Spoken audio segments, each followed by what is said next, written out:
quand je suis arrivé ici, et je ne me suis pas trop opéré dans cette vie-là de vie que mes parents m'avaient appris. Et parce que j'étais plus avec mes parents et beaucoup de choses ont changé. Depuis que je suis arrivé dans cette vie en 2017, j'ai été évangélisé par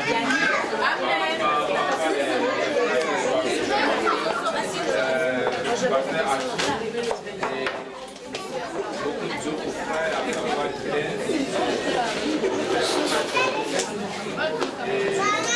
et vraiment,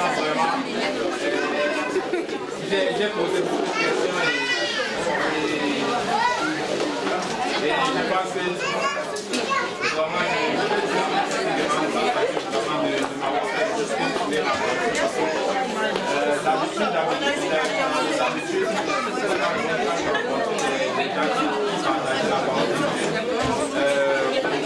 d'autres personnes disaient que quand vous montrer à quel moment vu que tu n'as pas il faut ne pas nécessiter d'avoir et pour savoir si c'est ça et donc ça je l'ai écouté mais il y avait ce sentiment moi qui était déjà comme égaré du côté de Dieu mais il y a un autre sentiment qui a fait que le fait que j'aime Dieu est bon dans ma vie, la vie avait déjà fait plusieurs miracles c'est grâce à lui que je suis même pas j'ai jamais sauté j'ai fait beaucoup de choses pour moi il m'a donné plein de choses pour moi vraiment que je ne dirai jamais et je n'ai jamais dit que c'est grâce à lui et donc quand je suis rencontré les frères et c'est comme ça que vraiment j'ai eu comment dire j'étais illuminé par la vérité et vraiment ce qu'ils m'ont dit à savoir les partages parce que moi je ne sais pas beaucoup la Bible mais vraiment j'ai vraiment compris avec les secrets de la Bible que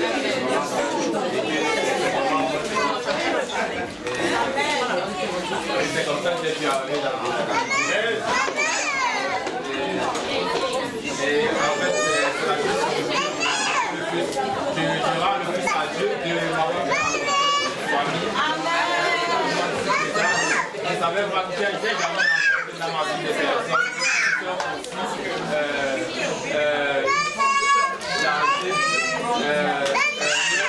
c'est mieux. C'est mieux.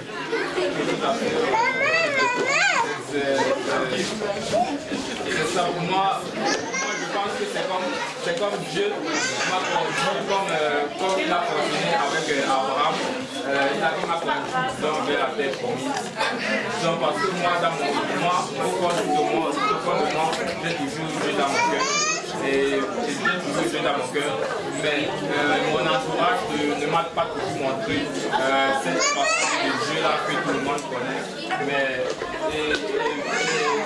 et vu que les choses se sont passées, je suis arrivé ici au Canada, je n'ai jamais été arrivé ici, jusqu'à là je m'étais toujours demandé pourquoi je suis arrivé ici, parce que dès que j'ai eu mon bac au Cameroun, je me suis égaré complètement du bon chemin.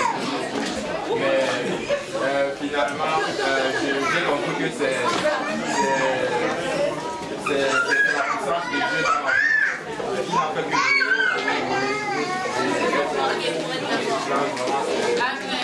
c'est juste que je veux remercier pour tout le monde qui m'ont vu ici, pour accepter que je pour l'église, surtout quand je vois une famille comme ça réunie, qui veut servir le Seigneur, vraiment vous savez pas quelle quantité. C'est tellement bien, parfois j'ai les larmes aussi, vraiment. Et ça, si parfois je me demande pourquoi ça m'arrive à moi, alors que moi j'ai des frères qui croient que je suis pas en Dieu que moi, mais pourquoi ça m'arrive à moi, je me dis que c'est vraiment trop, vraiment, c'est vraiment l'heure que je suis arrivé ici, je ne pouvais pas imaginer rencontrer d'autres personnes ici au Canada qui croient en Dieu parce que moi j'étais totalement perdu, j'ai dit que Dieu m'a envoyé. Ce que le Canada m'a montré, ça n'a jamais été ça. Les amis que j'ai rencontrés, notre façon de vivre, j'ai jamais compris dans mon cœur, disons, mais vraiment, j'ai déjà un matin que je me suis dit que vraiment c'est mort, que le seul moyen de me sauver, tant que je serai ici, vraiment, ma relation avec Dieu, c'est un peu long, mais c'est ça, et vraiment, je vous assure, je ne pouvais pas imaginer rencontrer des personnes qui croient vraiment en Dieu ici. Et dès que je suis rencontré en route, je me suis dit que ça doit être des personnes comme d'habitude qui pensent qu'ils veulent parler la parole de Dieu et tout. Mais vraiment, dès qu'ils m'ont parlé, vraiment, j'ai senti quelque chose en moi qui a fait la vérité. Il y a le pasteur Achille ici que vous démontrez. Je vous demande comment je l'ai posé tant de questions. Même quand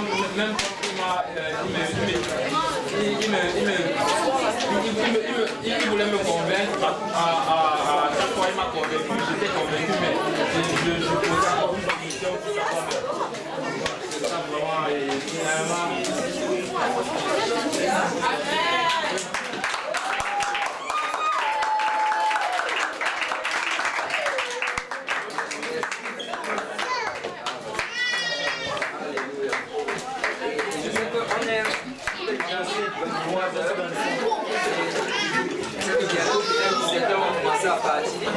Est-ce que quelqu'un, sans même tirer de nom, est-ce que quelqu'un a quelque chose qui vous fait un témoignage que vous voulez nous partager de ce que le Seigneur a fait pour le témoignage?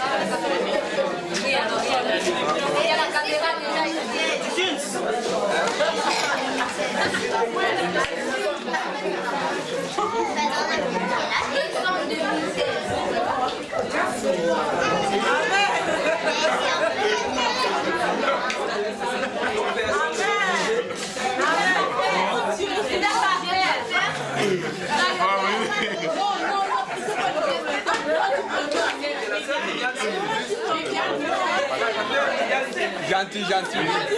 Sois gentil avec elle, pardon. Ok. Liliane Gentil va nous faire son témoignage.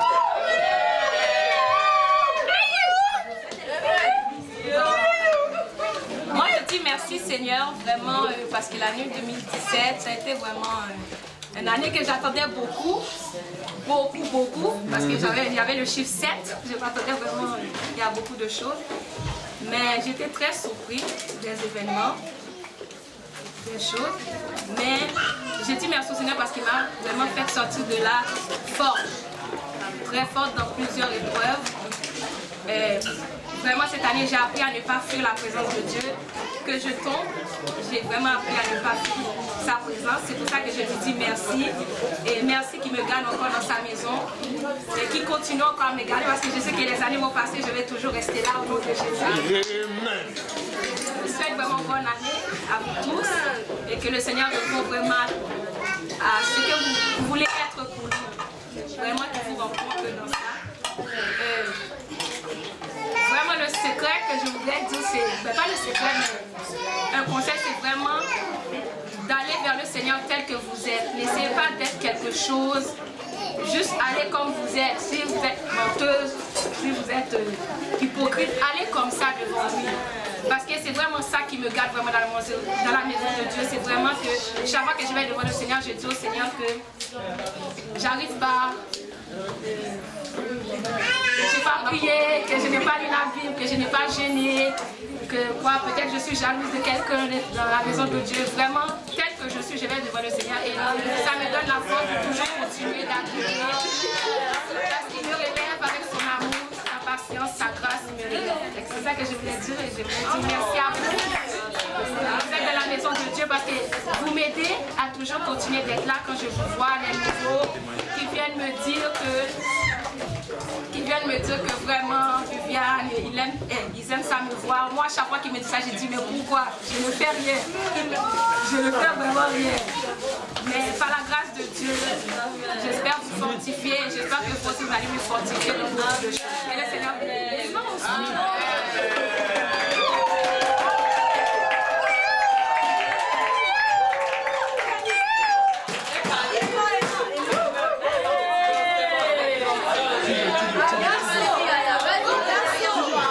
Le frère Cédric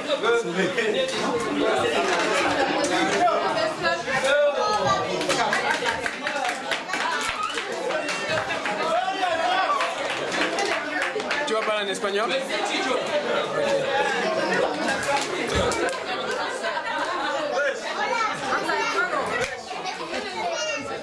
Radio tout le monde. Je vais juste encourager quelqu'un à persévérer aujourd'hui. Vous savez, avant de venir dans le Seigneur, j'étais vraiment très loin. Je ne pouvais jamais imaginer que j'allais servir le Seigneur comme je le fais maintenant. Avant de venir dans le Seigneur, j'avais plusieurs copines.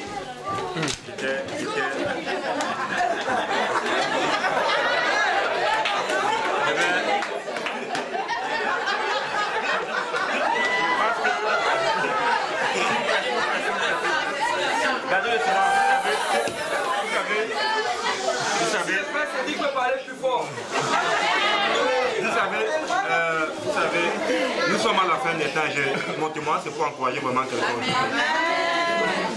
Moi, je n'aurais jamais imaginé que je pouvais servir le Seigneur comme je sais maintenant. Vous savez, avant de venir dans le Seigneur, comme je l'ai dit, j'étais vraiment plongé dans le monde. J'avais plusieurs copines.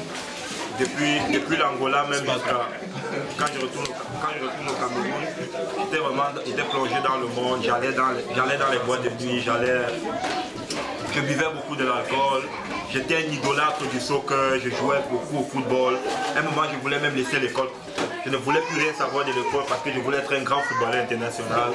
Je jouais tellement au football.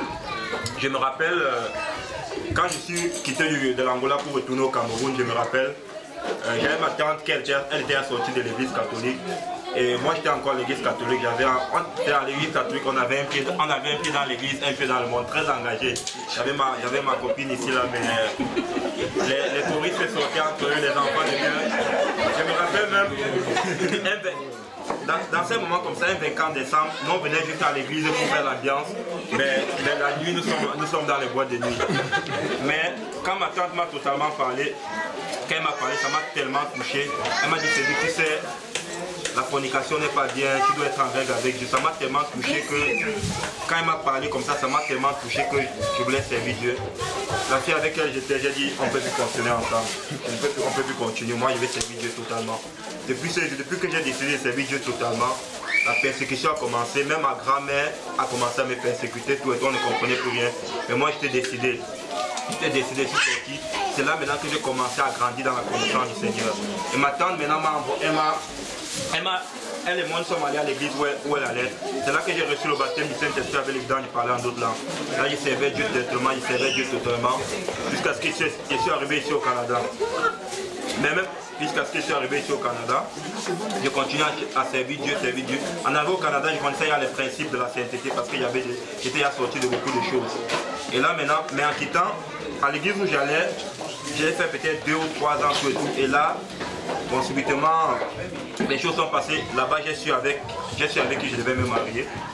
Et malgré que je savais que rien ne peut se passer, on ne peut rien avoir avant le mariage parce que je savais d'où je venais déjà. Là, je persévérais. Là, je suis arrivé ici au Canada. Et là, je ne sais pas, en janvier 2014, j'ai trouvé la sœur Viviane et la sœur Stéphanie. Je venais de l'école dans mon programme de levier de transport. Elle ne parlait même pas de Dieu, mais l'Esprit du Seigneur à moi, parce qu'il y avait déjà le baptême du Saint-Esprit, il a fait le baptême de nom Jésus-Christ. L'Esprit du Seigneur dit qu'il faut que tu les parles. Et c'est là que je les ai parlé. Ils m'ont dit oui, il faut venir à l'église, tout, tu es moi invité, tout. Quelqu'un va venir même te chercher ce jour-là. J'ai dit ok. Et là, bon, j'ai douté un peu, mais j'étais quand même là. Normalement, c'est le frère Yannick qui devait venir me chercher, mais le programme a changé, c'est le frère Mehdi qui est venu me chercher. Amen. Quand ils sont venus me chercher, l'unicité de Dieu là, oubliez, je ne croyais pas à l'unicité de Dieu. Je ne croyais pas à l'unicité de Dieu, mais quand ils sont arrivés ce jour-là, le pasteur Gaudi avait voyagé, quand ils sont arrivés ce jour-là, c'est le pasteur Yannick qui enseignait. Il donnait des versets, Mais c'est pas, ils ont dit ce jour-là, est-ce que tu vas être baptisé au nom de Jésus? je ne sais pas, l'Esprit a dit que oui, je vais me faire baptiser au nom de Jésus-Christ. Là, quand je me suis baptisé, depuis le jour que je me suis baptisé au nom de Jésus-Christ, en 2014, oh là maintenant je venais, je finissais l'école, travail, je venais à l'église, j'étais engagé, je voulais encore plus connaître, je voulais plus savoir, je voulais plus connaître. Mais c'est arrivé un moment que, là je suis allé voir mon pasteur, je lui ai dit, pasteur, on me voyait comme ça, j'ai une fiancée au pays, tout et tout. Il m'a dit que si c'est vraiment ta fiancée, quand tu vas arriver là-bas, tu vas faire une étude biblique, elle doit obéir à l'évangile. Là, qu'est-ce que j'ai fait? Quand je pense que c'était à mon dernier coup, j'ai payé le billet d'avion pour aller. Je suis allé d'abord faire une bonne étude biblique pour qu'elle obéisse d'abord à l'évangile. Parce que si elle n'obéissait pas, elle ne pouvait pas me marier. Je suis allé faire, j'ai fait une bonne étude biblique. Elles ont vu les Écritures, j'ai baptisé ma femme et sa belle au nom de Jésus-Christ. Et je suis revenu. Là, quand je suis revenu, j'ai continué à persévérer jusqu'à maintenant. J'ai eu beaucoup de difficultés, je suis passé par des situations difficiles, ça n'allait pas par la famille, il y avait des situations financières, mais j'ai toujours persévéré. Et cela pour dire à quelqu'un aujourd'hui, la Bible dit ceci dans 1 Corinthiens 6,9. Ne savez-vous pas que les injustes n'hériteront point le royaume de Dieu? Ne vous y trompez pas, ni les impudiques, ni les idolâtres, ni les adultères, ni les efféminés, ni les infâmes, ni les voleurs, ni les cupides, ni les ivrognes, ni les outrageux, ni les ravisseurs n'hériteront point le royaume de Dieu. Et c'est là ce que vous étiez, c'est là ce que moi j'étais. Mais vous avez été lavé, j'ai été lavé, j'ai été sanctifié, j'ai été justifié au nom du Seigneur Jésus-Christ et par l'esprit de témoignage. Vous savez, le salut c'est quelque chose de vaste. Je suis content que je sois encore dans la maison du Seigneur. Je suis arrivé, j'ai vu beaucoup venir, beaucoup étaient en feu, beaucoup sont partis, sont encore retournés. Mais je suis encore là, j'ai béni le Seigneur. Mais je veux aussi encourager ceux qui ont regardé, continuer à prier pour eux parce que le Seigneur peut les ramener. Je suis venu juste encourager quelqu'un, ne te décourage pas. Il y aura des situations difficiles. Le Seigneur l'a dit à la fin des temps, il y aura des combats, il y aura des situations difficiles. Mais la Bible dit que celui qui persévère jusqu'à la fin sera sauvé. La Bible dit que la fin du show vaut mieux que son commencement. C'est bien de bien commencer, mais il faut bien la finir. Nous voulons arriver jusqu'à la Nouvelle Jérusalem. J'ai dit que peu importe la situation, moi je veux voir le Seigneur Jésus-Christ. Parce que je sais où il m'a tiré. J'étais loin, je ne pouvais jamais imaginer que je pouvais servir Dieu. Si Dieu a pu me sauver, si Dieu a pu sauver l'apôtre Paul, peu importe la situation, il peut encore te sauver. Dieu peut encore te changer. J'encourage les jeunes, je ne sais pas, en 2018, nous devons encore être plus vigilants. En 2018, nous devons encore beaucoup plus prier. Nous devons encore être plus présents en réunion de prière. Nous devons m'atteler. Parce que je sais que la lutte va encore être plus dure en 2018, je ressens cela. Mais nous devons encore plus prier, nous devons encore plus servir le Seigneur. Et cela pour encourager que peu importe la situation, mes frères et sœurs, n'oublions pas l'objectif. Nous voulons gagner les âmes pour le royaume. Nous voulons voir Jésus. Nous nous sacrifions tous parce que nous voulons voir les âmes être sauvées. Moi, je n'aimerais pas manquer l'enlèvement de l'église. Nous souffrons tout. Et cela pour encourager quelqu'un. Si tu avais des pensées pour quitter tout et tout, ne quitte pas. Le Seigneur revient bientôt. Il n'y a pas une prophétie dans la Bible qu'on peut s'arrêter pour dire que le Seigneur ne vient pas. Toutes les prophéties sont déjà là. Donc nous devons nous préparer. Cela pour encourager encore quelqu'un. Ne t'arrête pas en cours de chemin, persévère encore. Prie encore. Lis encore ta parole de Dieu. Médite encore la parole de Dieu. Que le Seigneur vous bénisse.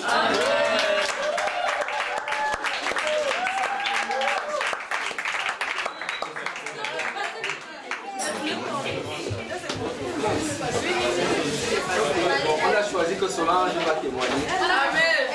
On a choisi Alléluia. Nous aimons la famille Célérant. Amen.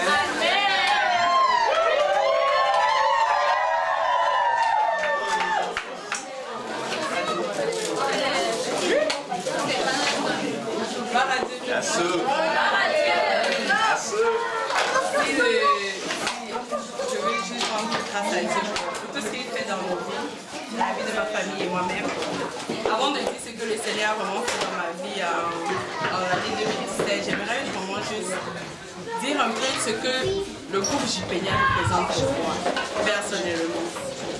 Je suis venue à l'église et il y avait déjà le groupe JPENIA, on se réunissait au sous-sol de l'église à Saint-Laurent avec les anglophones avant. Et après, quand l'église de l'Est a commencé sur Sherbrooke, on allait sur Sherbrooke chaque vendredi. Et je peux dire que c'est vraiment là que je me suis vraiment donnée au Seigneur. En voyant les jeunes Parce que pour moi, ayant grandi dans le monde, pour moi, s'amuser, les jeunes, c'était vraiment on va en club, on doit danser, on va choper, on va faire les chilling, les trucs que les jeunes du monde le font. Mais voir vraiment les jeunes engagés, je me souviens, et j'ai toujours cette vision dans l'esprit. Quand je voyais peut-être, surtout Stéphanie, elle ne sait peut-être pas, mais quand je la voyais vraiment tellement engagée, je me disais, mais comment quelqu'un peut aimer le Seigneur comme ça? Il se donne tellement à Dieu de tout son cœur. Et dans son cœur, il n'y a pas de fraude, il n'y a pas de... Est-ce que c'est vraiment... La personne est vraiment lâchée dans le Seigneur. Je me disais, j'allais même voir le pasteur, je dis, moi, j'ai l'impression que moi, je suis une jeune bizarre. Parce que tu as encore les gens dans le monde qui veulent te ramener dans le monde, mais... Et c'est vraiment à chaque vendredi que je venais à JPNL, que je voyais tel jeune vraiment aimer le Seigneur, louer jusqu'à tuer quelqu'un, être dans la présence de Dieu jusqu'à qu'il pleure. Avant, moi, je ne comprenais pas ça. Je me disais, est-ce que les gens blaguent ou quelqu'un peut chanter jusqu'à pleurer? Et vraiment, quand je l'ai expérimenté pour moi-même, c'est réel, c'est vrai que tu peux vraiment, quand tu te souviens de la bonté, de la grâce de Dieu, tu es juste à terre en fait, tu ne peux que l'aimer en fait. Et j'aime beaucoup le groupe JPNL, j'aime beaucoup.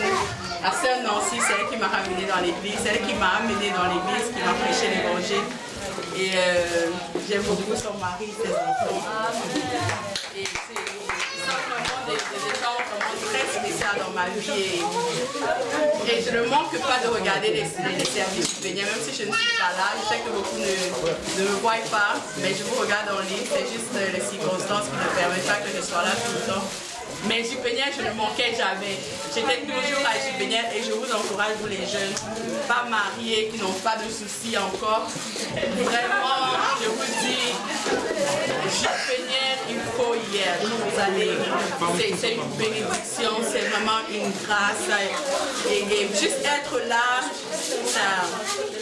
je suis vraiment dans l'émotion, c'est comme je suis à la maison, c'est vraiment comme ça que j'ai grandi dans le Seigneur.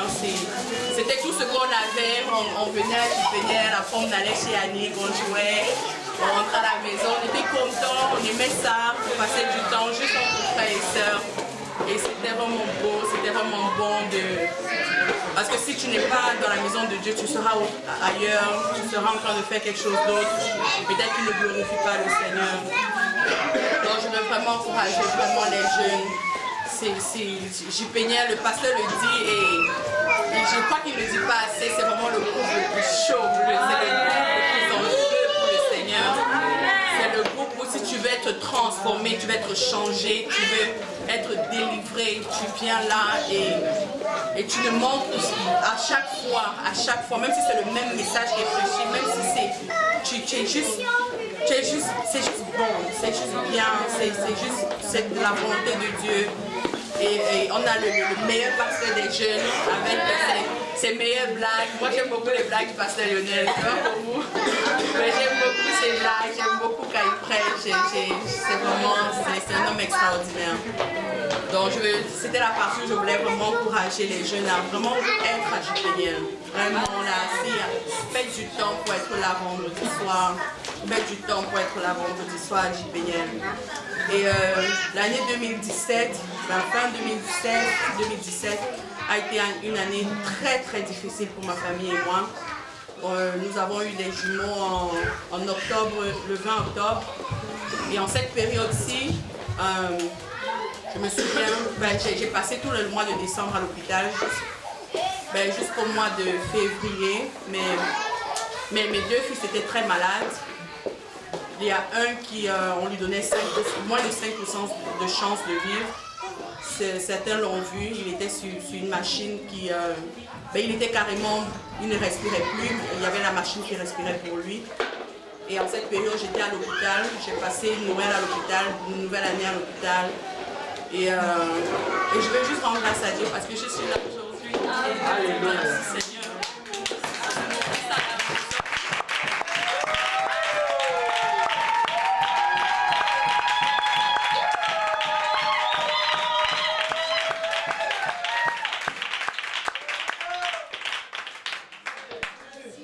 Ils sont tous les deux à la maison. Ils vont bien par la grâce de Dieu. Et la chose extraordinaire que je vois que le Seigneur a fait l'année dernière, on allait perdre un et cette année il a ajouté un autre.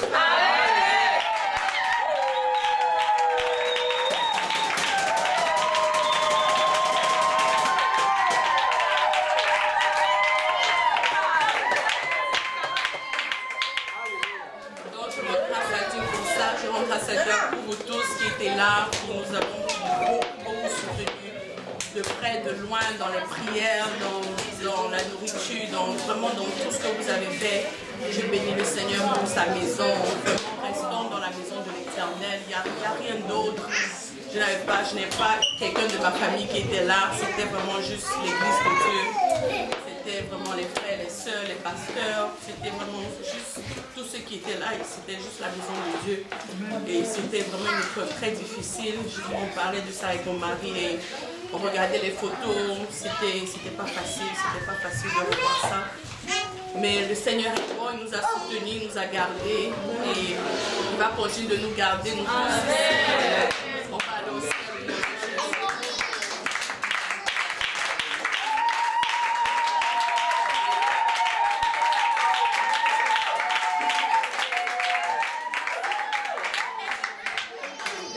Alléluia, gloire au Seigneur.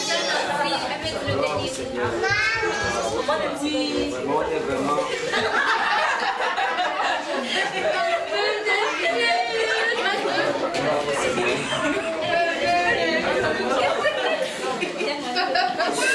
Nous rendons grâce au Seigneur pour ce qu'il a fait pour la famille Sénéron. Amen. C'est vraiment tout un témoignage. Et vraiment, quand tu le regardes, c'est un encouragement pour chacun d'entre nous. Alléluia. Vous savez, si la sœur Solange a pu persévérer au travers de toutes ces situations, je ne crois pas qu'il y ait une situation qui va t'enlever de la maison du Seigneur. Je crois que tu es capable juste de regarder cela et de dire, si Solange a persévéré, moi aussi je vais persévérer. Amen. Et nous rendons vraiment grâce au Seigneur pour cela. Et là, bon, je sais qu'il est tard. Ceux qui veulent s'en aller, ben, vous pouvez prendre un plat pour emporter si vous voulez. Je ne sais pas si c'est correct avec la sœur Karine. Amen. Elle ne veut pas rentrer avec tout ça à la maison. Donc vous pouvez prendre un plat pour emporter. Mais si quelqu'un d'autre a un témoignage encore, ben, il peut venir le partager. Mais si quelqu'un d'autre veut se servir, il peut aller se servir. Amen. Amen. Gloire au Seigneur. Ok. S'il n'y a pas de témoignage, on va juste manger. Je devrais boire ce témoignage. Amen.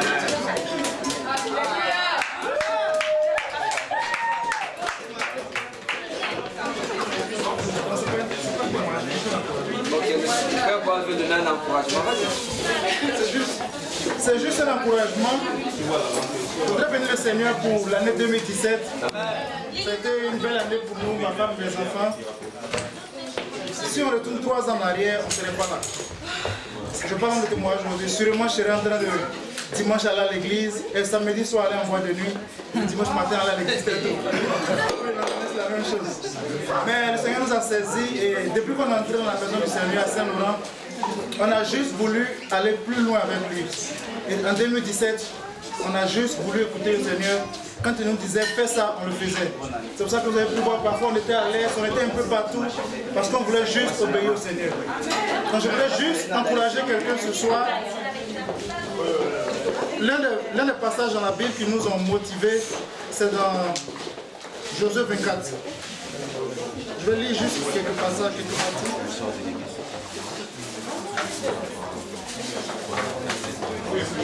Dans Josué 24, le peuple de Dieu avait eu du repos et ils se plaisaient dans ce repos. Ils étaient heureux, ils profitaient, Dieu avait combattu pour eux. Mais Josué, avant de mourir, leur a dit que Dieu a fait tout ça pour vous. Mais vous ôtez les dieux que ont adoré vos pères. Ôtez les dieux que vous avez servis au-delà du fleuve et craignez l'Éternel. Servez-le avec intégrité et fidélité. Et si vous ne trouvez pas bon de servir l'Éternel, choisissez aujourd'hui qui vous voulez servir. Tous les dieux que servaient vos pères ou le Dieu du pays dans lequel vous habitez. Mais moi et ma maison, nous servirons l'Éternel. C'est un peu ce qui nous guide, ma famille et moi. Nous voulons servir l'Éternel. Et en 2018, on doit servir le Seigneur avec intégrité et fidélité. Le frère Cédric l'a dit, ça va être difficile. Au fur et à mesure qu'on avance, c'est de plus en plus difficile. Difficile d'avoir du travail, difficile d'avoir un mari, d'avoir une femme. C'est des choses qui nous tiennent à cœur. C'est le Dieu qui occupe la place de notre Dieu dans notre cœur. Ça va être difficile, donc servons-le avec fidélité et intégrité. Juste ce qu'il faut faire en 2018, nous allons voir la main du Seigneur dans notre vie. Donc Josué, vers la fin de ce passage, a terminé en disant, je vais le lire.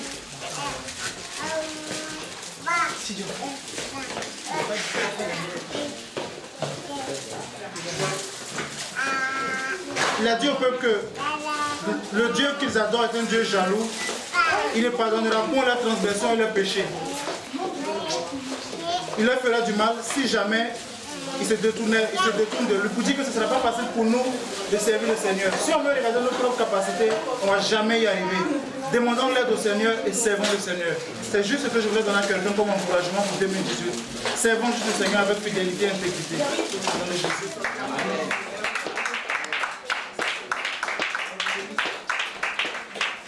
Gloire au Seigneur. Nous allons servir le Seigneur avec intégrité. Amen. Amen. Gloire au Seigneur. Merci Frère Boaz pour cet encouragement. Et bon, là, je crois que une bonne partie de l'Assemblée est partie. Et je crois que le reste qui sont là, il n'y a plus rien dans le programme. Mais si vous voulez continuer les témoignages, on peut le faire. Ceux qui doivent partir peuvent partir. Et que le Seigneur vous garde, le Seigneur vous bénisse. Et on se revoit tous demain pour la prière. Amen. Amen.